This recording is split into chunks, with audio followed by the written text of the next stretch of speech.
সাবুর এই মুচমুচে মশলা পাপড়ের রেসিপিটা নিশ্চয়ই চাই। চলো আজকে এই রেসিপিটাই তোমাদের সাথে শেয়ার করবো। পাঁপড় কিন্তু আমরা কম বেশি সকলেই ভীষণই পছন্দ করি, আর সাবুর যদি এরকম মশলা পাঁপড় হয় তাহলে তার কোনো কথাই নেই।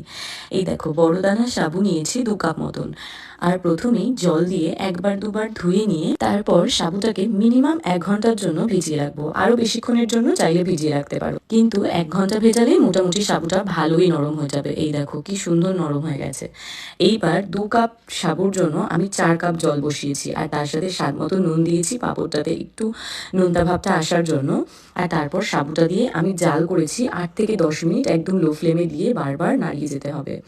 অনবরত নাড়িয়ে জাল করে নেওয়ার পর সাবুটা পুরো ঠান্ডা করে ব্লেন্ডার জারে দিয়ে সাবুটাকে ব্লেন্ড করব, কিন্তু পুরোপুরি ব্লেন্ড করব না, একটু এরকম যেন দানা দানা থাকে, তাহলে খেতে ভালো লাগবে। অবশ্যই ঠান্ডা করেই কিন্তু ব্লেন্ড করো। এইবার একটা পাত্রে নিয়ে নিলাম ব্লেন্ড করা সাবুটা, আর মিক্সির জারের মধ্যে একটু জল দিয়ে সেই জলটা অ্যাড করে দিলাম।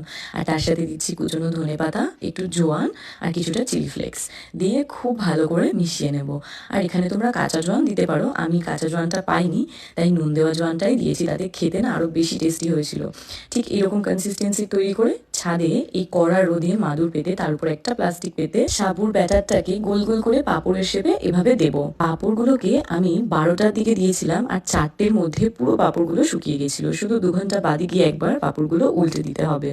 এখনকার যা কড়ার রোদ, এতেই 3-4 ঘন্টায় পাঁপড়গুলো কত সুন্দর উঠে গেছে দেখো, তোমাদের দেখালামই। আর পুরো এরকম পাঁপড়গুলো পুরো ট্রান্সপারেন্ট হয়েছে, আর দেখতেও কত সুন্দর হয়েছে। পাঁপড়গুলোকে কিন্তু তোমরা স্টোর করেও রেখে দিতে পারো বহু দিনের জন্য। এবার পাঁপড়গুলোকে তোমাদের আমি ভেজে দেখাচ্ছি। দেখো কি সুন্দর ফুলে গেছে। ছোট্ট পাঁপড়গুলো তেলে দেবে আর এরকম বড় বড় করে ফুলে যাবে। তাহলে এই সাবুর পাঁপড়ের রেসিপিটা কেমন লাগলো আমাকে কিন্তু কমেন্ট করে জানাতে ভুলো না। আর অবশ্যই বাড়িতে ট্রাই করো। আর কিসের কিসের পাঁপড়ের রেসিপি দেখতে চাও সেটাও জানাতে পারো। বাই।